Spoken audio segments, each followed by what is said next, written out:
আউযু বিল্লাহি মিনাশ শাইতানির রাজিম বিসমিল্লাহির রহমানির রহিম। নিজেকে আহলে হাদিস পরিচয় দিবেন নাকি মুসলিম? নিজেকে আহলে হাদিস পরিচয় দিলে এখানে কি মুসলিমদের মধ্যে ঐক্য নষ্ট হচ্ছে না? দেখুন, যারা এই কথাগুলো বলে মূলত মানুষকে দ্বিধা দ্বন্দ্বে ফেলে দেয়, তারাই কিন্তু নিজেকে অধিকাংশ ক্ষেত্রে হানাফি পরিচয় দিয়ে থাকে। মাযহাব একটি সহায়ক বিষয় যা আপনাকে বিভিন্ন ফিকি মাসালা বোঝার ক্ষেত্রে, পালনের ক্ষেত্রে সহায়তা করবে। মাযহাব কখনোই দিনকে বিভক্ত করে না। মূলত মানুষ দলে দলে বিভক্ত হয়েছে আকীদার উপর ভিত্তি করে, যেমন শিয়া, খারিজি, মুতাজিলা, মুরজিয়া, আহলে সুন্নাহ ওয়াল জামাত। এই প্রত্যেকটি বিষয়ই হচ্ছে এক একটি মানহাজ, অর্থাৎ আকীদার বিষয়। মানুষ দলে দলে বিভক্ত হয়েছে মূলত আকীদার ক্ষেত্রে। আকীদার ভিন্নতাই কেবলমাত্র মুসলিমদের ঐক্য বিনষ্ট করে, দলে দলে বিভক্ত করে দেয়। এবং সেক্ষেত্রে মুসলিমদের যেই রকম এক পতাকা তলে থাকা খুবই জরুরি, ঠিক কখনো কখনো মুসলিমদের হিজরত করা, অর্থাৎ ঐক্য থেকে বের হয়ে যাওয়া, আলাদা হয়ে যাওয়া, এটাও কিন্তু জরুরি। আপনি যখন দেখবেন যে কোনো সম্প্রদায়ের মধ্যে শিরক প্রবেশ করেছে, বেদাত প্রবেশ করেছে, তখন আপনার জন্য এটা ওয়াজিব হয়ে যাবে তাদের থেকে আলাদা হয়ে যাওয়া। ইসলাম আমাদেরকে বলে, তোমরা আল্লাহর রজ্জু দৃঢ়ভাবে ধরে রাখো, পরস্পর পরস্পর থেকে বিচ্ছিন্ন হয়েও না, অর্থাৎ ঐক্যবদ্ধ থাকতে। ঠিক একইভাবে ইসলাম হিজরত করতে বলেছে, আলাদা হয়েও যেতে বলেছে। যখন কোনো সম্প্রদায় শিরকের চাষাবাদ করবে, তখন তাদের সাথে ঐক্যবদ্ধ থাকার কোনো প্রশ্নই ওঠে না, বরঞ্চ তাদের থেকে আলাদা হয়ে যাওয়াটাই বাঞ্ছনীয়। তো ইসলাম হচ্ছে মূলত মধ্যম পন্থার শিক্ষা দেয়। কখনো কখনো ঐক্যবদ্ধ থাকতে হয়, কখনো কখনো সীমা লঙ্ঘন হয়ে গেলে, স্বয়ং আল্লাহ সুবহানাহু ওয়া তাআলার উপর জুলুম হয়ে গেলে, কিংবা রাসূল সাল্লাল্লাহু আলাইহি ওয়াসাল্লামের রিসালাতের প্রতি জুলুম করা হলে, অর্থাৎ বিদআত করা হলে, সেখান থেকে আলাদা হয়ে যেতে হয়। তাই আমি একজন অমুসলিমের কাছে একজন মুসলিম, ঠিক একইভাবে আমি একজন মুসলিম দাবিদার বেদাতির কাছে একজন আহলে হাদিস বা আহলুল হাদিস বা আহলে সুন্নাহ ওয়াল জামাতের অন্তর্ভুক্ত।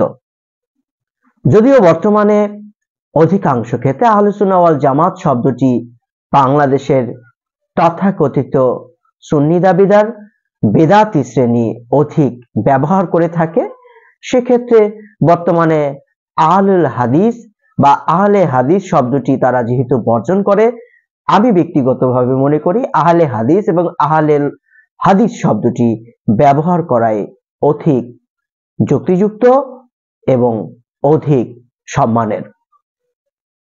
এরপর আসুন, মাযহাব মূলত কত প্রকার?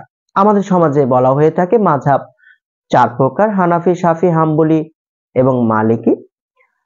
দেখুন, মাযহাব শব্দের অর্থ হচ্ছে মত এবং মানহাজ শব্দের অর্থ হচ্ছে পথ। মাযহাব কিন্তু আজ তৈরি হয়নি। ইমাম আবু হানিফার নামে আমাদের সমাজে যে মাযহাব প্রচলিত রয়েছে হানাফি মাযহাব, এই হানাফি মাযহাব প্রতিষ্ঠিত হবার অনেক আগেও মানুষ কিন্তু মাযহাবের অনুসরণ করত, যেমন সুফিয়ান সাউরির মাযহাব। এর পূর্বে মানুষ সুফিয়ান সাউরির মাযহাব অনুসরণ করত, এছাড়া আরো অসংখ্য মাযহাব ছিল। আমরা জানি যে মাযহাবের নামে কতটা রক্ত ঝরেছে মুসলিমদের মধ্যে, ঐক্য বিনষ্ট হয়েছে। এবং পরবর্তীতে সর্বসম্মতিক্রমে 4টি মাযহাবকেই হক বলা হয়ে থাকে, শাফি, হাম্বলি, হানাফি এবং মালিকি। প্রকৃতপক্ষে মাযহাব কিন্তু 4 প্রকার নয়, মাযহাব মূলত 2 প্রকার। একটি হচ্ছে আহলুল রায় এবং আরেকটি হচ্ছে আহলুল হাদিস। আহলুল রায় বলতে মূলত হানাফি মাযহাবকে বলা হয়ে থাকে, অর্থাৎ যারা ইমাম আবু হানিফাকে অনুসরণের দাবি করে থাকে।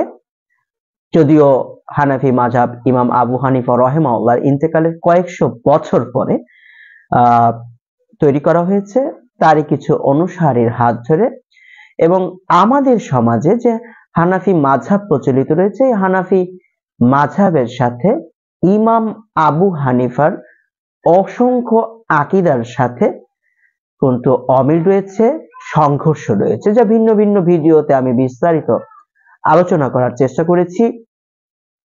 এবং এই ভিন্নতা, এই পার্থক্যগুলো মূলত আকীদার উপরে বেসড করে, এবং ফিকি মাসালার ক্ষেত্রে হয়তোবা অনেকটাই তারা ইমাম আবু হানিফার অনুসরণ করে থাকলেও আকীদার ক্ষেত্রে অনেকে ইমাম আবু হানিফার আকীদা অনুসরণ করে না। যেরকম আমাদের দেশে চরমোনাই, তারা কিন্তু সুফিবাদীদের আকীদা বা শিয়াদের আকীদা ফলো করে থাকে। আর আপনি যদি ইমাম আবু হানিফার আকীদা সম্পর্কে জানতে চান, সেক্ষেত্রে আপনি ফিকহুল আকবর যে কিতাবটি রয়েছে, আকীদার কিতাব, এই আকীদার কিতাবটি পড়ে দেখতে পারেন। যে চরমোনাইরা মুখে হানাফি মাযহাবের অনুসারী দাবি করলেও তারা তো ইমাম আবু হানিফার আকীদা অনুসরণ করেই না, বরঞ্চ তাদের আকীদার সাথে ইমাম আবু হানিফার আকীদা পুরোপুরি সাংঘর্ষিক। এই হানাফি মাযহাবের অনুসারীরা মূলত কিয়াস ভিত্তিক, তারা কিয়াস নির্ভর বা কিয়াসের উপর বেসড করে তারা তাদের ফিক গুলো, তাদের আমলগুলো পরিচালনা করে থাকে, এবং তারা কোরআন এবং হাদিসের চাইতেও অধিকাংশ ক্ষেত্রেই তারা কিয়াসকে গুরুত্ব দেয়। এই জন্য এদের নাম হয়েছে মূলত আহলুল রায়, অর্থাৎ তারা যুক্তি এবং তর্ক, এই যুক্তি তর্কটাকে মূলত বেশি প্রাধান্য দেয়।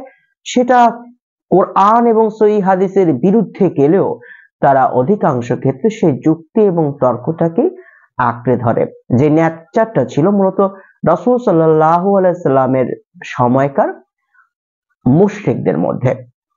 তারা তাদের সামনে যখন সত্য উপস্থাপন করা হতো, তারা তাদের পূর্বপুরুষের দোহাই দিয়ে কথা বলতো যে আমাদের পূর্বপুরুষরা কি ভুল ছিল।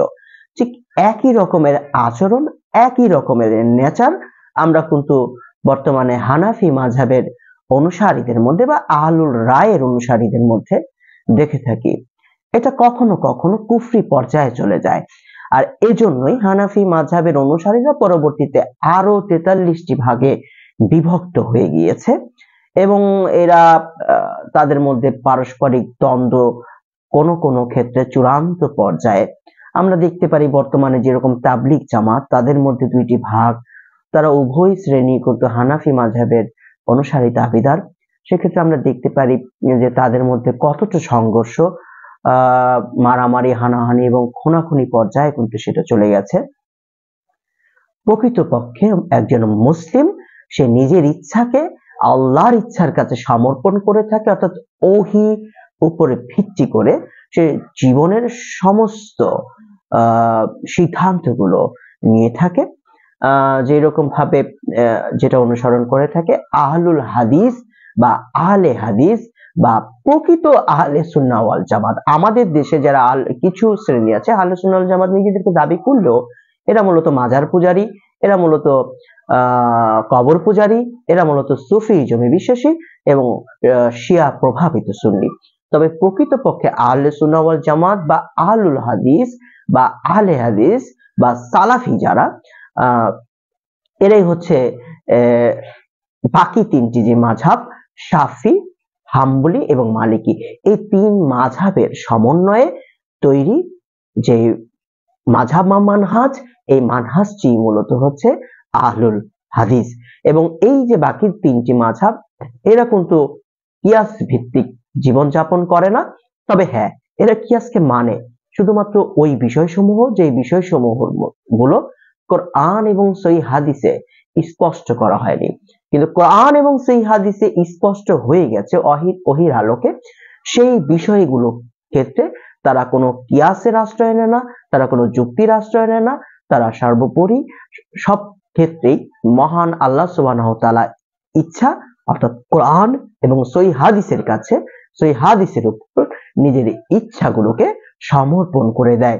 অর্থাৎ একজন মুসলিমের চরিত্র, প্রকৃত মুসলিমের চরিত্র যেই রকমটা হয়ে থাকে। তাই বর্তমান যুগে আমি বলবো যে আহলে হাদিস বা আহলুল হাদিস বা সালাফি বা আহলে সুন্নাহ ওয়াল জামাত, প্রকৃত আহলে সুন্নাহ ওয়াল জামাত, এদের অনুসরণ করাটাই হচ্ছে সবচেয়ে যুক্তিযুক্ত এবং নিরাপদ। এজন্যই বলা হয়ে থাকে সালাফিরা কোরআন এবং সহিহ হাদিসের সবচেয়ে কাছাকাছি দল।